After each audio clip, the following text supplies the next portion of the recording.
I may have discovered a secret cave on the island of Oahu that nobody has ever been to before.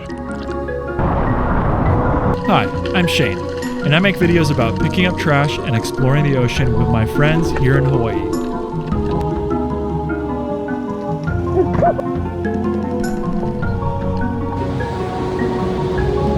If you've come here hoping that this would be a guide on how to get to this amazing cave, I'm sorry, but it's just not something that I'm comfortable with. It's important for me to keep places secret because as more people go to a spot, it eventually gets trashed or destroyed. Beyond that, this cave is extremely dangerous to swim in and should only be accessed by professionals with years of experience freediving in caves like myself. The weather at this location is enough of a gatekeeper on its own because typically waves crash into the rocks at all times. But with Hurricane Kiko on its way, we were able to find a moment where the wind was blowing the opposite direction as it normally does, creating the perfect conditions to be able to dive and explore here. When we set out on this adventure, we weren't looking for anything in particular. I found some really interesting trash here before, and that's honestly all I was hoping to find. There's also a big cave that I know of that very few people have been to. So I guess the main goal was to get out to this big cave and see what we see along the way. There was a tunnel that Sarah asked me about that forms a perfect circle. That was the first thing that we found, and I pointed it out to her. I got all ready to film her going through, and she just swam off. Wait, Sarah, you have to go through it. She told me that the water was too choppy today and she didn't want to try it. Okay, if you don't want to, it's cool.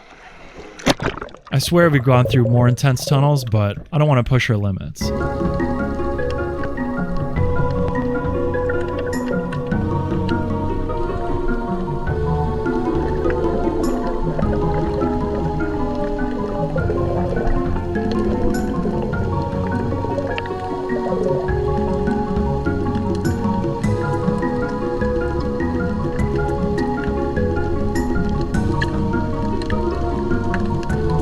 Then we found this little cove that had a rock bridge going over the entrance. I love finding little things like this because it makes me think about the volcanic activity that must have formed this. And then the thousands or millions of years of erosion from the ocean that shaped it into what it is today. And somehow we get to witness this rock bridge still standing while we exist in just a blip of the life of the earth. Anyways, the next thing that I saw was this overhang that looked like it had some air pockets underneath it. Sometimes these air pockets are only an inch or two high, so it's not enough to be able to breathe from. I approached carefully and slowly because I didn't want to bang my head on the ceiling of this cave. What I did to check the clearance was I pushed my GoPro stick up into the air to see how far it would go. It seemed like there was enough space for my head to fit, so I surfaced and I was able to breathe the trapped air. You never know exactly what gas could be in these air bubbles. I am 99% certain that there are no natural gas deposits in Hawaii, so it's not like I'm going to be breathing in methane or something like what can be found in parts of Europe. But it could still be all carbon dioxide if someone else was in this cave for a long time before, and the waves never moved enough to open up to the outside air to refresh the oxygen levels. After I sat in this little pocket for a while, I swam back out and told Sarah she should come check it out. Sure. There's breathable air pockets in there. She seemed a little unsure, but her adventurous spirit pushed her to go inside and see what it was like.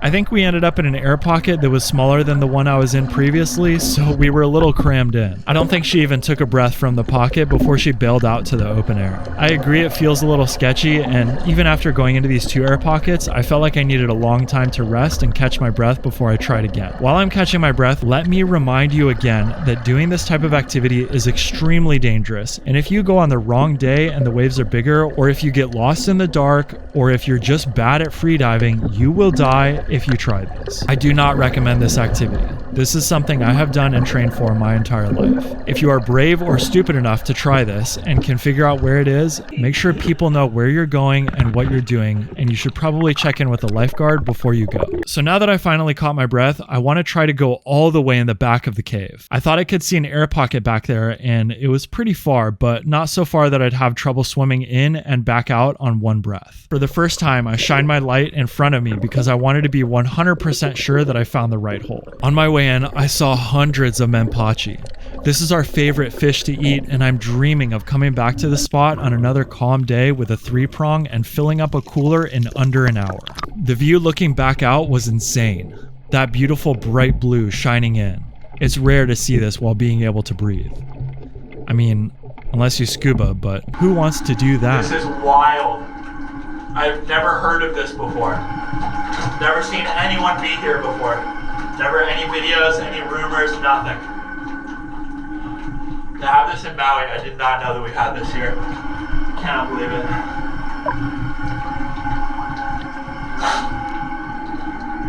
You might have noticed I'm moving my jaw around a lot while talking.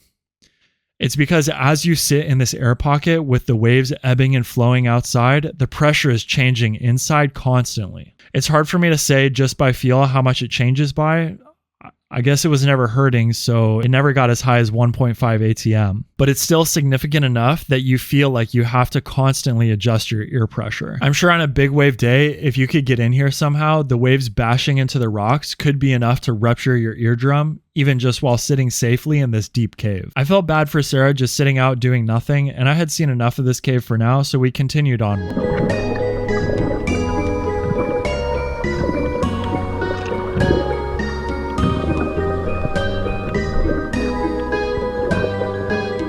It's way calm in there. I know, it's crazy. Could you see me? I went back and I looked at you. You were just in this like weird position, like your head up. Yeah. I saw your body. Yeah, it's the coolest thing. We're looking now for a huge cave that I've been to a few times before, but it's so difficult to get to. I haven't been there since 2019. My friend's name has been carved on the wall since 2015 or maybe even earlier, and I want to see if it's still there.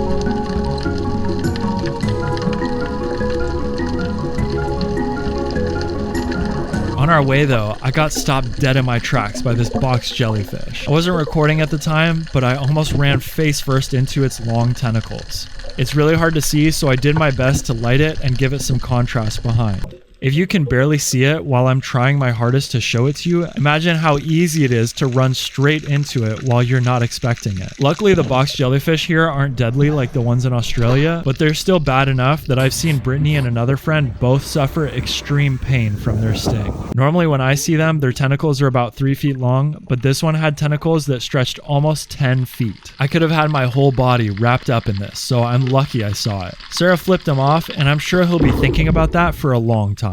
As we continued further and further from shore, the water became so beautiful. This was only my second dive back after I had my hair transplant surgery. So after not seeing the ocean like this for almost 3 months, I was shocked by how beautiful it was. It reminded me why I love doing this so much and why I always spend as much time as I can to clean and protect our oceans. The next thing I saw down at the bottom was this shell from a 7-Eleven crab. I'm not sure where the number 7 comes from, but they have 11 spots on their back. Their claws are massive, and when I showed what I found to Sarah, she was so excited to see it.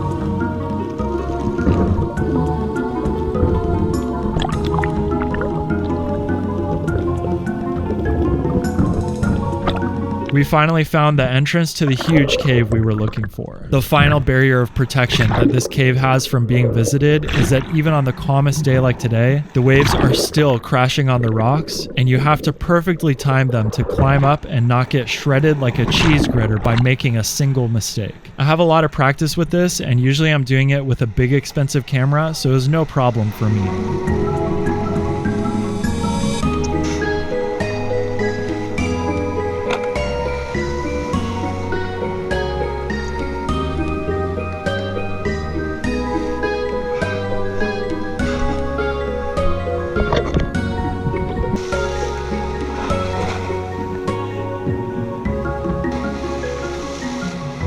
You got it. Nice.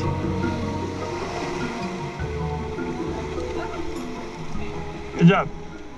I've never seen Sarah do this type of thing, so I don't know what to expect, but she actually handled it really well.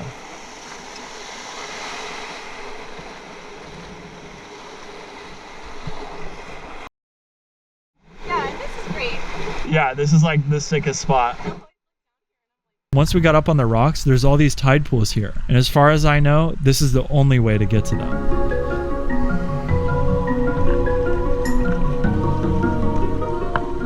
I've sat in here before and it just like flows onto your back the whole time like a little stream. But she's gonna try it. Yeah, you can. It's probably not that warm. Is it warm? It could be hot. A little bit warm. Nice. Not bad. We'll spend more time with them after we check out the cave. For me, I really like caves near clear water.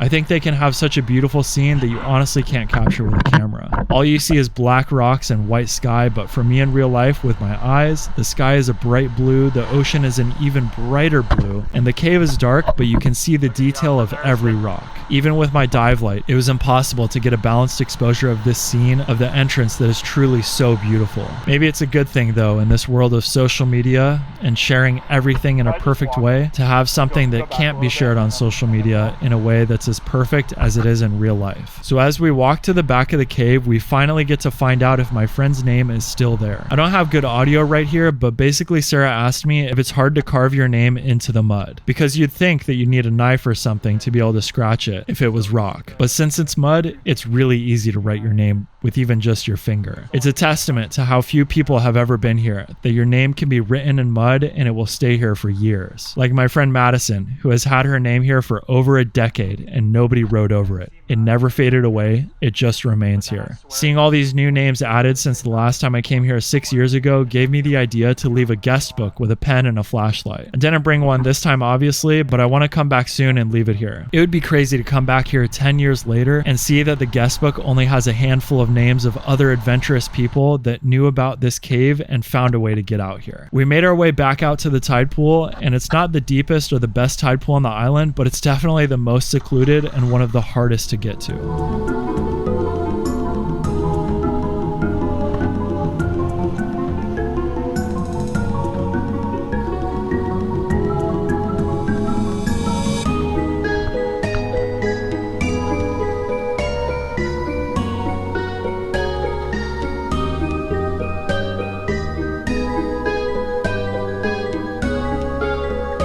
We have a long swim back, so we can't stay and play here for too long.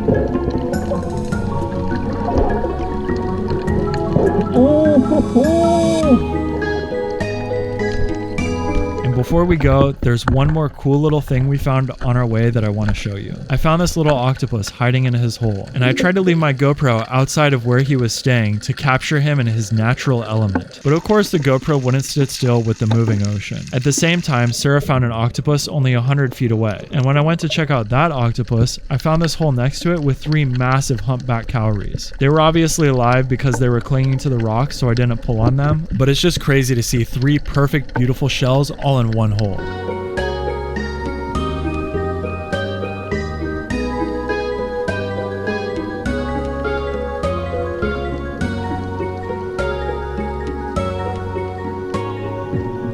I had a lot of fun on this adventure, and I hope you guys did too. If you watch the entire video, it means a lot to me. And it also means that I can keep creating this type of video of my adventures with my friends here in Hawaii. Until next time, that's all the stuff we saw. Bye!